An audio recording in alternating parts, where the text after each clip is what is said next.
Hi, everyone. I'm Stephen W. Long. This is The Writing Life, and really so pleased to have Erin Hall as my guest today. We've been working on this a little bit, trying to get her in here, and finally accomplished that. We're going to talk about Erin's book, but she is so involved in writing in general. You've been a writing teacher, you were a bookseller, and so it just gives us so much to talk about. But Yeah. Welcome. Yeah, thanks. I'm happy to be here. Yeah. So, and a book reviewer. I guess I left that out. This is going to sound like a trick question, and it is not. I've asked other people this. But last year at Terroir, one of the keynote speakers started his presentation by saying, "Writing is hard. Why do you do it?" So, Erin, why do you write? Because, I mean, you tell us. It is hard. I think that I write and always have written because I, see specific stories in my head that I want to get down on paper. I want to be able to see them outside of my head. Right. And, writing also helps me clarify to myself what I think about something, or, it helps me kind of process things. And I did some of that with this book, processing some stuff in my life in a fiction way. And Sure. so, I think even though it's hard, I think I just enjoy the process of writing for so many reasons, but one of which is to, just kind of put on paper something that otherwise didn't exist before. Okay. Yeah. I'm with you there. I read your book. I liked it a lot, but I liked it as an adult. And as I was reading it, I thought, my perception was that this is a young adult. Maybe not. Maybe you don't see it that way. But Stephen King talked about your ideal reader. Did you have an audience in mind, or maybe you wrote it for yourself? I don't know. A little bit of writing it for myself, and also I did have sort of an audience in mind. There's, in the publishing industry, there's this new kind of demographic that's been identified, and I think not just in publishing, but in film as well, which is called new adult, which is sort of this category, this age category that's after young adult, and so it's maybe like 20s to like 30s, 40s, kind of a. Really? I mean, it's kind of the timing can be kind of nebulous, but versus just categorizing a young adult or adult and having that be kind of a cutoff. It's this sort of like in between kind of time, and I think that's kind of the range that I was kind of shooting for. Which makes sense. Right. Yes. Your protagonist is in that. Yeah. She's kind of mid-30s. Yeah. Different subject, and we won't dwell on this, but the concept of adolescence is really fairly new. Yeah. And even so just the idea of a teenager. You were a kid and then you were an adult. Right. So, yeah. Okay. A couple of things. You may have been asked this. I think authors are asked this. Where do you get your ideas? Yeah. Well, I kind of know, but where was the inspiration for this? So this book came about for me. I've always been interested in the noir genre and film. Old 1940s, 1950s, black and white film noir. So that's just like an aesthetic and a genre I've always been drawn to. Right. And then the idea of like a queer noir, kind of a queer LGBTQ spin on that classic kind of genre was just interesting to me personally. Growing up queer, I didn't see, that represented in especially 1940s movies. In fact, suppressed. Right, exactly, very specifically. And so, I wanted to just sort of merge those two elements together. So, I created this character of Detective Molly Malone, who's a lesbian in the 1940s, and kind of putting some of the genre trappings of detective noir kind of stuff with some LGBTQ elements and queer history, and kind of mashing that all up together. Okay, well, it's the history that I was going for, because there was an incident. Yeah, so which one are you talking about? In San Francisco? Yeah. Yeah. And I'm sorry, I forget the who was, I think, chief of police then. Okay. But it was Sure. it Yeah. was scandalous, but So in that era almost more acceptable. So, so some of the plot points in this book came out of my research that, you know, I discovered in the research while I was writing the book, and then I said, well, I'm going to put that in the book. And Right. so one of them was this this undercover kind of discovery that had happened. This agent like discovered all of these bribery things that were happening on the police force to, you know, keep bars open that shouldn't be open and do all these things that were illegal, And sell this is illegal real things. life. This was in real life, Right, yeah. right. And so, and you know, keeping them on the payroll and, you know, giving bribes here and there. And so this was all discovered and then, you know, brought to light, and it was like kind of a big deal. And so I incorporated that into the story to say like, okay, well, maybe that had happened, but some of it was still kind of lurking around, and what could be, you know, what's the story there? Like, who's still hanging on to those illicit trades that they're in, and you know, bribing people and all that kind of stuff. So I wonder if we think we're more enlightened now, but I wonder how much of that right. is still going on. Yeah, for sure. So you talked a little bit about research, and I wanted to get into this because you were a writing teacher, and I think that the approaches to writing fiction, at least, sort of fall into plotters and pantsers. Mm-hmm. And do you gravitate toward one or the other, a combination, or? I'm definitely a combination. I think when I first have an idea for a story, I'm a little bit more of a pantser, where I'll just start writing down ideas, writing down the different scenes or characters or scenarios that are mm-hmm. coming to me, and just kind of seeing what's there, what I have to start with, and then from there I will kind of figure out what I have, like what is starting to make a plot, like where's the story here? Is there like what could be expanded, what new characters could be introduced to get from A to B, mm-hmm. and so then I start planning a little bit more. Okay. Yeah, so a little bit of both. It did, particularly the protagonist. I wondered if you did, as some people do, a character analysis, or is she, or whoever it is, fairly formed in your mind, or how do you, is that I guess, so I was taught to, before you really write anything, you do mm-hmm. a character analysis, mm-hmm. and it's really, really detailed. Mm-hmm. But it sounds like maybe you don't do, that there's an evolution. Yeah, it's definitely an evolution. I don't start that way. I think I kind of start with some scenes or some conversations that I might picture happening, and then from there I'll kind of extract who that character is, like mm-hmm. why they would be saying these things or acting these ways, and mm-hmm. what happened to them in their past that they would make this decision now, and you know, in that way it kind of develops organically a little bit. Yeah. Yeah.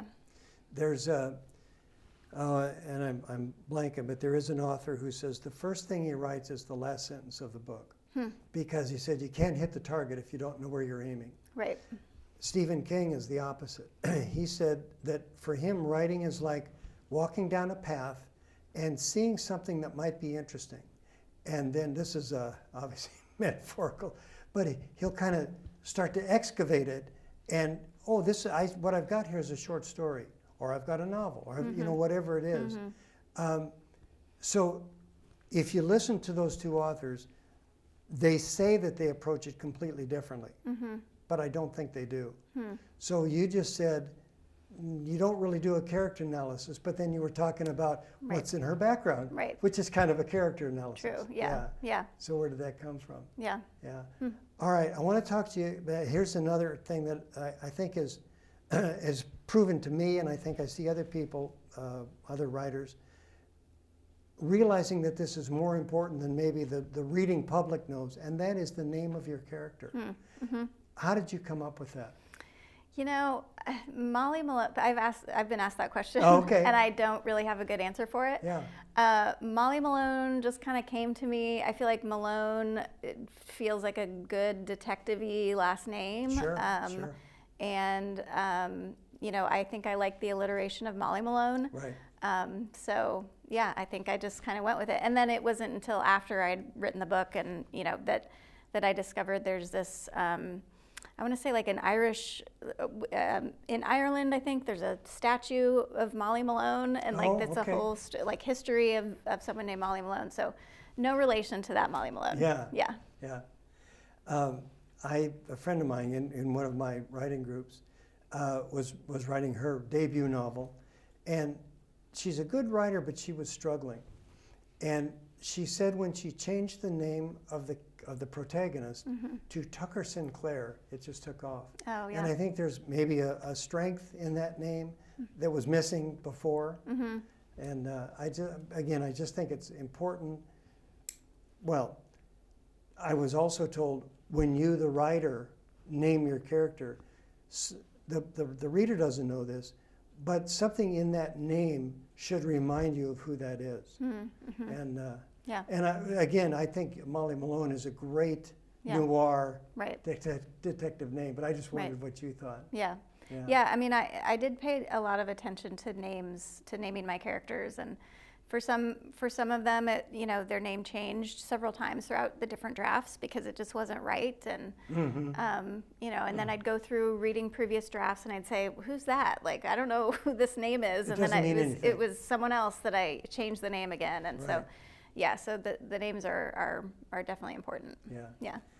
I just finished a critique of a friend's manuscript, and wonderful book. I hope Karen Hunsberger. I hope to have her on the show here, and she's written two books previously. They're not novels. This is a novel, and in the same vein.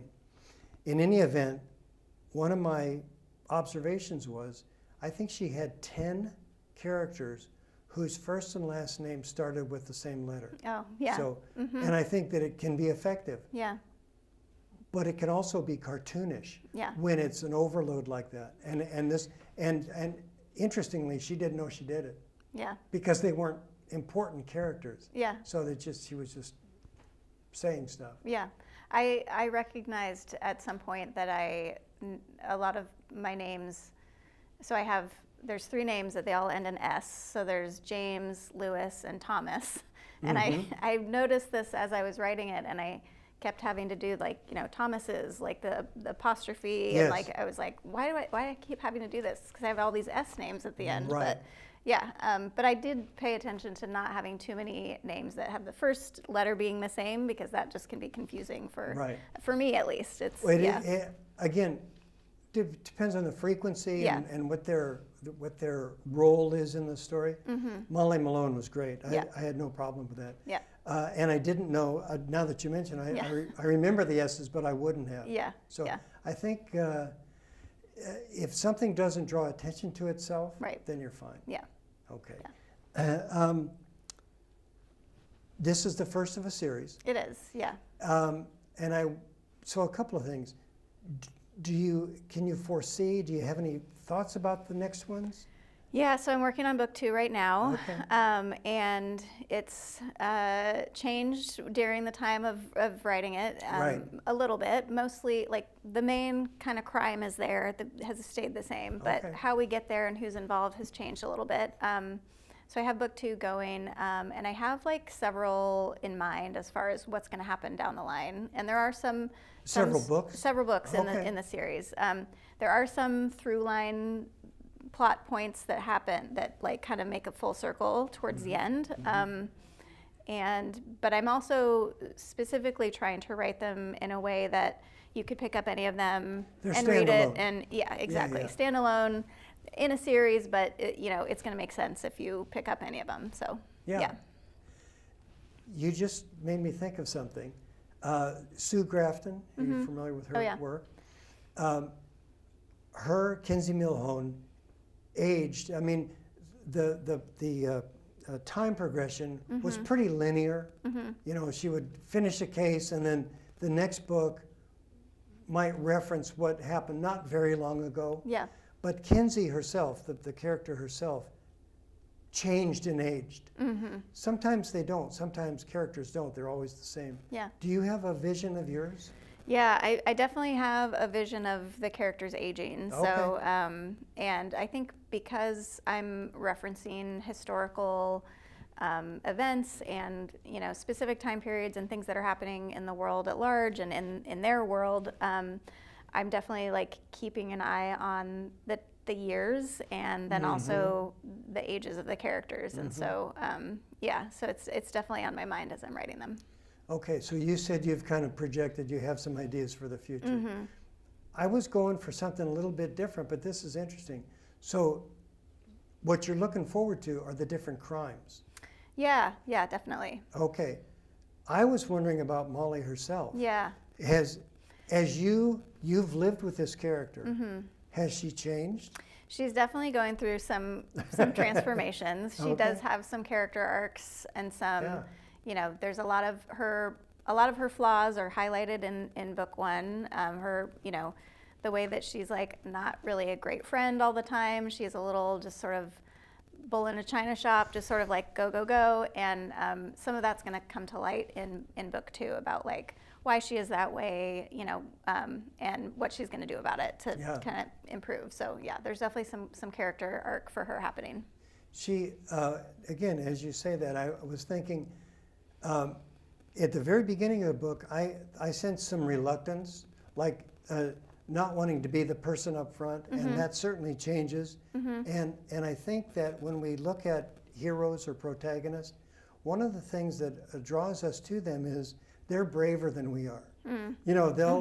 They'll sacrifice when maybe we wouldn't. And I see that in your character. Yeah. So yeah, she's fun. Yeah. So I wanted to talk to you too. I mentioned before we got started about audiobooks. Yeah. And so this is an audiobook. It is an audiobook. Yeah. So the narrator is Lindsay Dorcas, and she did a great job. Yeah. She's a professional voice actor, so yeah, it's available on audio. I did record a couple pages of the author's notes, and so I was hiding in a corner of the house and like with clothes around me to like dampen the sound and and recording this with the producer that she used, the audio producer. So and 2 pages is about all I could do because even though I wrote it, it's like it's just reading. It's a whole different thing. So highly recommend getting a professional to do it. Well, we talked about that's acting, that's a voice acting. Yes, 100%. And I'm certainly not, and maybe you don't feel that you are either. Yeah, not always. Yeah. I visualized somebody doing that in a booth, and they've got a button. I think that's probably true, that if you have to clear your throat, or you're stumbling over a word or something, that did you just read it right through? I had to redo a couple sections. So yeah, I think I did it a couple takes, and then towards the end it was like she wanted me to redo the last line a couple different ways. So I was getting some direction there as well. And I actually got to have a great conversation with Lindsay, the actor.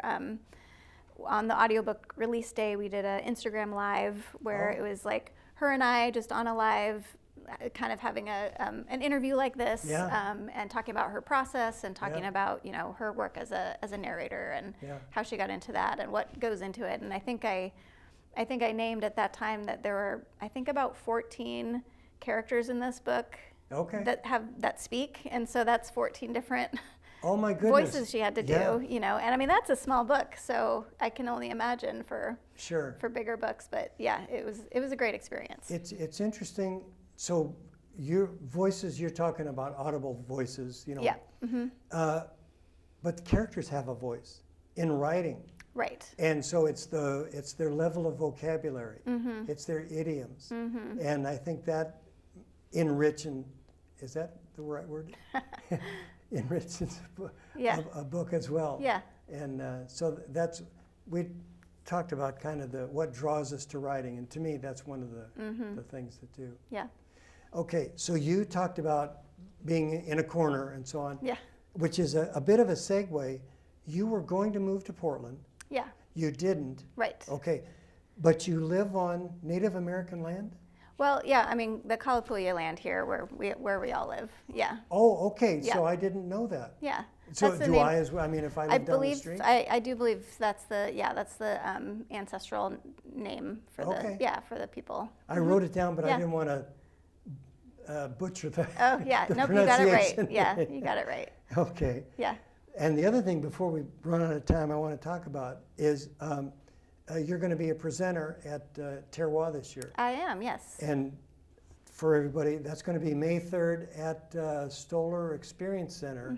So there may be some wine even, but Yeah, sounds it's a good. possibility. Yeah. But it's really, it's new for us, and it's going to be a great venue. Yeah. Anyway, back to your presentation. Do you know what you're going to speak on? Yeah, I'm going to be doing a presentation or a class on writing mysteries and detective fiction, which is appropriate.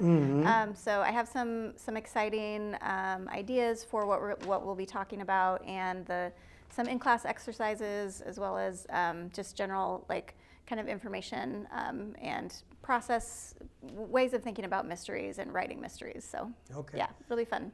And I think even the term mystery gives it some structure. And so my primary writing teacher was Elizabeth George. And if you're going to write a murder mystery, there has to be a murder. And it needs to come fairly early on, or kind of what are you doing? So when you taught, was it primarily mystery or exclusively mystery, or was it writing in general? Previously, it was just general writing, fiction Okay. writing classes and memoir and stuff like that. So Okay. yeah, so mostly fiction and memoir, so it'll be fun to do a mystery kind of class as well. Yeah. I'm in a critique group now, and a fellow's been working on his memoir for really quite some time. And it's fun to see it improve. I was going to say that, again, Elizabeth used to call it throat clearing. You know, you'd write something, and you would go back, or somebody would go back and think, well, that's not really the start of the story. Right. But it's a way to get it underway, Right. to get some momentum. Yeah. So do you have any suggestions for memoir? Where do you start, or is there a place? Yeah, so for memoir, I mean, that's always the question, is where do you start? Yeah. Is it the day I was born? Yeah, right. And then it's well, there's a bunch that you don't remember until Right. I usually like to start with sensory memories. So, just the smell of grass, where are you? Is it your backyard, at the schoolyard, walking home from school, or something like that, your grandma's yard, or any number of a specific texture that reminds you of something. Another place to start, and I got this from another writing class that I'd taken, is to think of a photograph that is familiar to you. It's a photo you can picture, you know who's in it, you know where they are, and kind of tell the story about what's going on right there. Who are the people? Why are they gathered there? Or what's in the scene? And kind of just describe what's happening outside of outside of the frame of the picture. Right. And that can sort of jumpstart you into talking about Aunt so-and-so, or whatever, Sure. cousin whoever, and Sure. this place that you visited when you were a kid.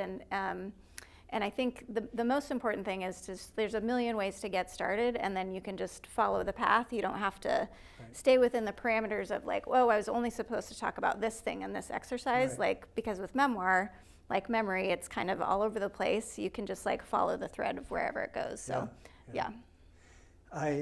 You trigger so many thoughts in my mind. I took a class one time from a fellow named Gil Dennis, and he was a screenwriter, and he interviewed Johnny Cash. I think Gil Dennis wrote Walk the Line. Oh, okay. And he said to Mr. Cash, tell me about your father. And Cash said, no, I'm not talking about that. And so whether this was a clever or it just evolved, he said, well, describe your house. And so you can imagine, at that time, I think it was in Tennessee, sort of a square box, and divided into 4. And Cash started talking about the various rooms, but the living room. And he said, and I was sitting on the couch when my uncle came and knocked on the door, and my dad then came from the back, and I think his uncle was a sheriff or something in law enforcement, and they were going out to kill a black man. Wow. And no wonder he didn't want to talk about it, but it's your approach of a trigger, something, a smell or a memory, a sight, and boy. A way to kind of approach the story from a different angle. Oh my gosh, yeah. And there's no, I've not read a lot of memoirs, but some are just fascinating. But again, there's a writing skill that makes it, I mean, I think we all have something to say, but then your skill as a writer enhances that. Right, yeah. Now, you've not done a memoir of yours? I have nothing, no published memoir books, but I do have some essays online and kind of just like little short memoir pieces and essays that are online. But it's an ongoing project for sure. Yeah. Yeah. And here's, do you keep a diary, or do you just? I definitely journal. Journal, okay. Yeah. I pretty regularly, and then that can morph into, like when I'm working on a specific book, I'll be kind of journaling, brainstorming a little bit about the scenes I need to write, what I could write, stuff that probably won't end up in the book, but, it's kind of helps me warm up into, thinking about the world of the characters and stuff. And so I'm definitely doing different kinds of writing all the time. Yeah. I think it was John Steinbeck had a journal. He wrote by hand in pencil. And the novel, East of Eden, was on the right side, and his diary was on the left. So he had them both together. Yeah. Oh. And I remember reading that he contacted his agent and said, I need more pencils. Yeah. You can imagine. Yeah. But if I had to write in pencil, I wouldn't write. Oh, really? It's just too hard. Yeah. So there's more that I want to talk about, if this is not inappropriate, and that is, again, I go back to the impetus, I think the impetus for the book, the trouble that they had in San Francisco, and just to touch on, that hasn't stopped. Well, I mean, maybe to that level, at least recently, but throughout the world, and even now, there is a prejudice. And I think about this, I think it's called the Stonewall riots, and how brutal that was. Yeah. And so we could expand the topic into prejudice in general. And it seems to me, and here I go, oh, it's my show. I get to talk about it. It seems to me that there's something, I don't know if it's a survival or why we're so protective, but it seems like difference. And I have said, if I was blonde, then it would be brunettes. It's just pick something or religion. Well, there are different religions. So we're going to have to ostracize them or something. And I'm just rattling on here, but if you have any thoughts about that. Or. Yeah, I mean, it's, like keeping people separated by differences is definitely shown us some dark times in history and continues to be the case. Right. So, yeah, I mean, I feel like that's, partly, you mentioned the Stonewall riots, which, so that's another thing that like all of these, these stories are pre-Stonewall is what we call it. And so where, queer bars were just like underground, either literally or not, but everything was like kind of hidden, and in the movies everything was like hidden away and in code, and until there's a riot and it's like brought to light, and then it's like then there's some like progression that can happen from there. So well, we got to go, but this is my pitch, is that when we do that, we hurt ourselves because when you don't expose yourself to all the differences, you just miss so much. Yeah, Yeah. Agree. Cool. Yeah. You're going to write another book. We're going to have you back. Perfect. I Can't wait. Yeah, me too. Yeah. All right, everybody. Thank you so much. This is Stephen W. Long, The Writing Life, and we'll see you next time. Bye-bye. Thank you, Erin. Thank you. Yeah. No, that's...